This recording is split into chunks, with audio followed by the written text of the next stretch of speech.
Stay hydrated. My phone. Where's my phone? Cannot film without my phone.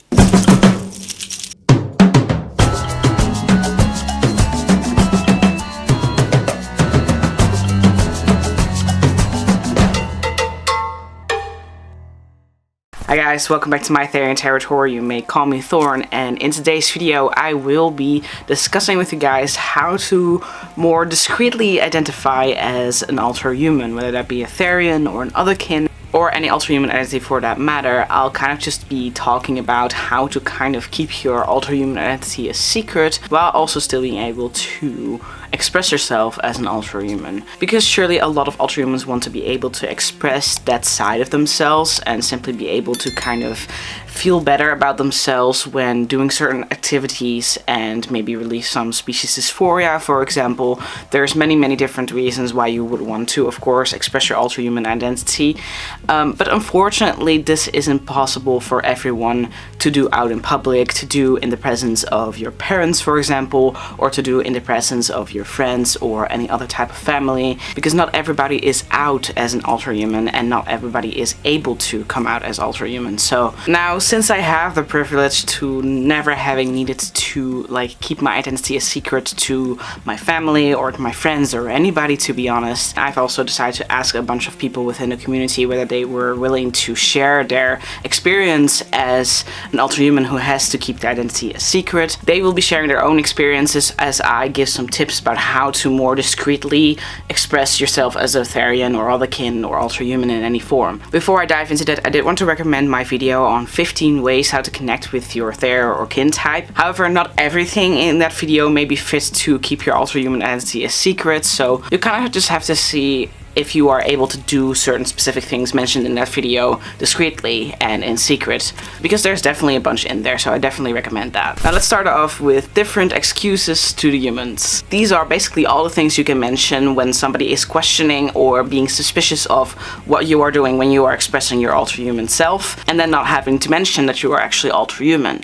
Instead, what you could do is call it the following things. First and foremost, and this is mostly of course for Therians or anybody with a more animalistic type of identity, you can simply explain to people that you are part of the furry community. This is generally a little bit more accepted within society compared to the alterhuman community as of right now, though of course do keep in mind that the furry community also still receives a lot of hate, so don't be surprised if people still react negatively if you say that you're in the furry community. But it's a really good excuse in case you are, for example, wearing a tail in public, or gloves or ears or anything that is more associated with furry expression in this case. You can simply say, oh, I'm a furry, and they will likely understand what you're talking about. The second thing you can use to fully express yourself as your alterhuman identity is by going to any kind of convention and simply dress up as your alterhuman self there. Nobody will ever question why a person is dressed a certain way when they are at a convention, because everybody is dressed up as something. Either they are cosplaying something or they're just dressing up because they like it, and nobody bats an eye to it. So I definitely recommend dressing up as your alterhuman identity when going to any kind of convention. And this would also count for example, fantasy fairs or fantasy-based festivals or anything alike. I've actually been doing this in the past myself, though not every single time, because I am personally able to express myself as my alterhuman self in public as well. So I do not personally feel the need to do it every single time. But I also encounter a whole bunch of alterhumans at conventions and fantasy fairs and anything alike. It's actually surprisingly fun to meet other alterhumans there. So the third excuse you can use to fully express yourself as your alterhuman self is by dressing up as your alterhuman identity during Halloween. Obviously, just like with conventions, Halloween is the time to express yourself as your alterhuman identity by, for example, wearing gear in public and anything alike. Because if anybody bothers to ask why you are wearing a tail, for example, you can just say, because it's Halloween. During Halloween, it's like an annual event for my alterhuman friends and I to go to this meetup where we dress up as our alterhuman selves. It is always so much fun, and we definitely feel more comfortable because we are definitely not the only ones who are dressed up. I also just generally love spooky season. Am I the only one? Excuse number 4 is a lot more easily to use when you, for example, have more human type of accessories that are related to your alterhuman identity. identity, such as accessories like necklaces or bracelets and stuff, or like t-shirts or anything that has your alterhuman identity printed on it, which is that you can state that it's simply your special interest. If I am not comfortable with explaining why I have so many wolf-related things in my house, for example, I just tell the person in question that I happen to really love wolves. Not everybody has such a great fondness for their alterhuman identity in the community, but it's still better than having to explain that you actually identify as that being if you're not comfortable. Obviously, you still have to be careful with this, because if you really show this part of yourself as if it's like an obsession or something, it still may raise some suspicion because of that, so still be careful not to like overshare anything. Excuse number 5 is really useful in case you, for example, wear real fur tails or own any animal parts for that matter, which is quite plain and simple. You can simply explain that you're interested in vulture culture and or taxidermy, because if you do collect animal parts, that's usually the case. But if you only wear real fur tails, for example, or the person only sees your real fur tail, you can still tell them that you're into vulture culture, and that's why you're like expressing that part of yourself. People often come to my home and the first thing they see is my huge cabinet full of dead things, but I do not necessarily have to explain to them that it is related to my alterhuman identity. The 6th excuse is a tricky one, because most people who aren't accepting of alterhumans will probably also not be accepting of witchcraft. For some people, it may be useful to excuse all of the animal-related products that you own or any other type of things that you may have gathered for yourself as part of your witchcraft. I do recommend only stating this if you actually are a witch, you know. But there may be some people out there who will understand somebody being a witch and performing witchcraft a lot better than somebody being alterhuman and experiencing alterhumanity. You could even mention that your alterhumanity is kind of like a guide for you, and that's why you own so many products of it. Do be careful not to call it a spirit animal or a totem, however, because that's simply cultural appropriation to Native Americans, and you do not want that either. The 7th thing you can mention towards people in order to keep your alterhuman identity a secret only works for neurodivergent people in this case, which is about stimming. For example, if you happen to own jewelry like this thing over here, in order to like express the biting that you do as your alterhuman self, you can very easily say that you are simply stimming, and that you do that to regulate your nervous system because you are neurodivergent. That way you can still chew away. But it doesn't just go for jewelry. There are people out there who stim by doing certain animal vocals, for example. So if you happen to do vocals and somebody asks you why you are doing that, you could say that you are stimming to prevent yourself from being outed as an alterhuman. This could also go for moving your hips because you feel your tail wagging, for example. You could still call that stimming. So that's a good way to excuse your more physical alterhuman behavior. If you're not familiar with stimming, however, I do recommend looking up what exactly it means before you use it as an excuse, because not everything that you can do can be considered a stim. Like if you were to make, I don't know, cartwheels, for example, that's not really likely to be a stim, so do know what you are talking about, of course. No offense at all to people who cartwheel to stim. In order to get a better understanding of what it must be like to live your alterhuman life in secret, I decided to contact some people on the internet who were willing to share their story. There I met Sedar, a kid still living in her parents' home, who left her story for me to read. Hey there, I'm Sedar, better known for Dodge Western or Dodge of the West. I have very strict parents, and most of my family is mainly traditionalist, in the sense that just about everyone I'm related to is queerphobic, anti-furry, and anti-Therian, xenophobic, etc. It was very unfortunate for me growing up in this environment, unknowing that I was actually a Therian myself. I was often ridiculed when I was younger for my deep connection to animals, especially canines, often being called a furry, although that wasn't quite the case for me. Sure, I did want to dress up with fox ears and tails, and I even begged my mother to let me go to school in them, but it wasn't like that. I want to crawl on all fours. I want to be able to sniff out my environment. However, younger me shrugged these things off. But my cousin's jokes about shooting furries just for dressing up like animals got me scared and made me pretend to hate furries as well, to avoid being the weird kid. There's this saying that strict parents only make sneaky kids. Unfortunately, in my case, that was true. I learned to hide and protect the things I found embarrassing or naughty from my parents. I snuck things online that I was not allowed to. That's when I found out about Therian. After more and more research and lots of "whoa, that's exactly how I feel" moments, I finally realized that I was a Therian all this time. That wasn't too long ago. Despite myself being joyous to finally have found my identity, I was very scared as well. What if my parents found out? I've had shifts before, including some before I even knew what shifts were. Those were always difficult and I knew something was going on, but I had no idea what. Now that I know what shifts are, I almost wish I didn't. It's hard to contain them now, especially since I understand that they're considered weird or abnormal. My family makes jokes about treating Therians, whom they call furries collectively due to not knowing that the two groups are completely different, like wild animals that they can hunt and treat cruelly overall. I knew I had to keep this a secret, but how? I wanted to make gear and do quadrobics to feel more connected to my stereotypes. I want to express myself for who I really am, but with parents like this I'd have to do it in secret. I was scared to tell most of my friends too, so I took matters into my own hands. I used YouTube tutorials to make cardboard and paper masks. I scrounged in old dress-up supplies and found 2 tails that work with my stereotypes. I have been practicing quadrobics and getting used to them. I've done all of this when I'm home alone, when nobody is around, to keep it a secret. Only my best friend knows, besides anybody on the internet that has seen my profile. It's still possible to express yourself even if you're in a tough situation.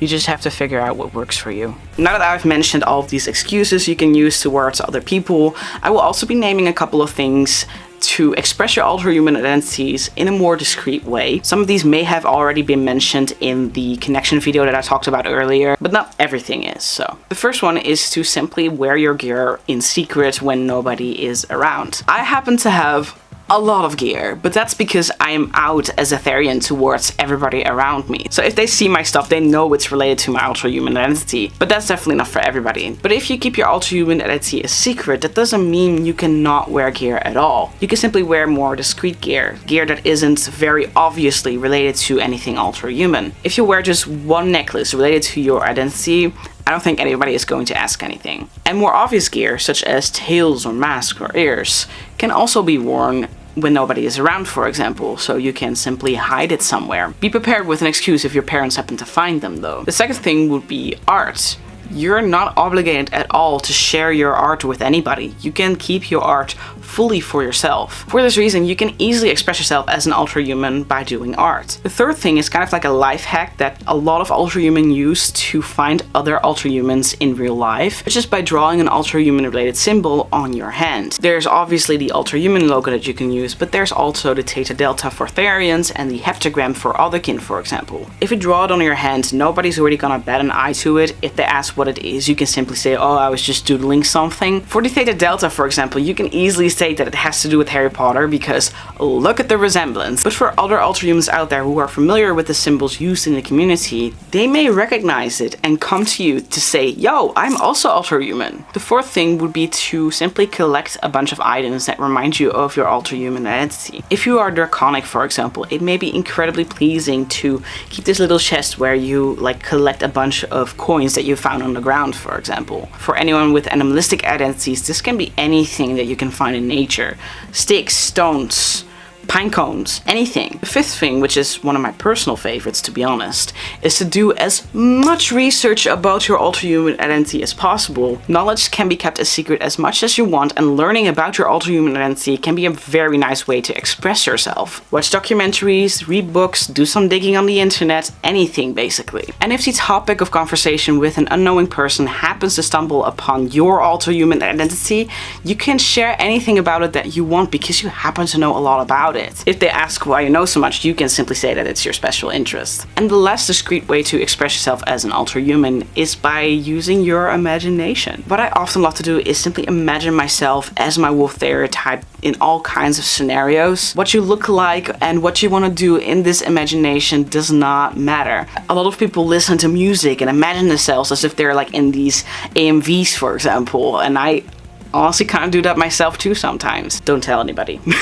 It may not be the most heavy way to express yourself, but it's definitely something, and it's one of the most secret ways to express yourself. I just now thought of another way to discreetly express yourself as alterhuman, which is by simply blogging about your alterhuman experiences online. So long as you make sure that nobody in your direct circles is able to find it, if you express yourself by blogging about your experiences, that may be really, really nice.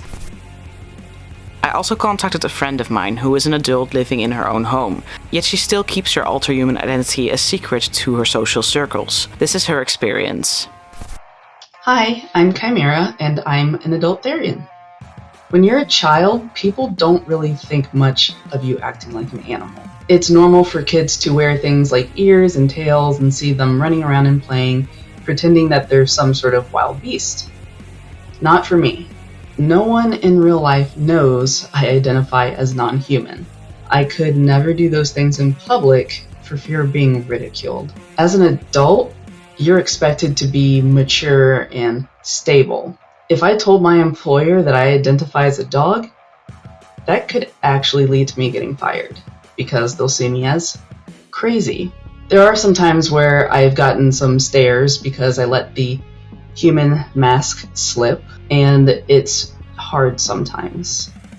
I'm not allowed to be myself, my true self, around anyone offline because they just wouldn't understand. Now, before I finish this video, I did want to warn you guys about a couple of things. First one would be about hiding your real fur tails, which is the fact that you cannot really keep your real fur tails in cramped up spaces for a longer period of time. If you keep them in the box, the leather may get deformed, for example. The best condition for a tail is to be kept hanging somewhere out of sunlight. So if you have to keep it in a box, do be sure to take it out every once in a while to like floof it out a little bit or wear it, for example, to make sure that it doesn't fully deform. The second tip is that quadrobics can be loud. A lot of people do quadrobics in secret when their parents aren't home, for example, or when their parents aren't upstairs and you are upstairs. But if you're doing quadrobics, you're definitely going to make a lot of noise because you're using your entire body to walk over the floor. People are going to hear that. If not your parents downstairs, perhaps the neighbors can hear it. So they might come to you to ask you questions, so be careful with that. And the same actually goes for vocals. Vocals are generally also really loud. Surely, depending on the vocal, meowing is probably not going to make that much of a noise, but barking and howling or anything like, yes, that is going to make a lot of noise, and there is a fair chance that your parents downstairs or that the neighbors are going to hear that. So please be careful with that as well. And the last tip, which may be the most important one of all, is to stay safe. In my Discord server, I actually asked what people would do if they had to keep their alterhuman identity a secret, and surprisingly, a lot of people would say that they would walk in the forest at night. That's incredibly dangerous. Unless you're like a grown male man, please do not go out alone at night because that's simply incredibly dangerous, especially if you're a kid, and unfortunately also for women. Don't go out alone at night, especially not towards a park or like a nearby forest. As mysterious and nice it may sound, it's definitely not safe. So please just don't do that. Anyways, that's all I have for you guys today. Please comment down below if you happen to heavily agree or disagree with something that I said, or be sure to add some tips on how to discreetly express yourself as an alterhuman. Please do not forget to subscribe. I'm still trying to build up my channel as much as I can, so any subscription would be of immense help for that, so thank you guys so much if you do subscribe. And I'll be seeing you guys in my Therian territory in the next video. Bye.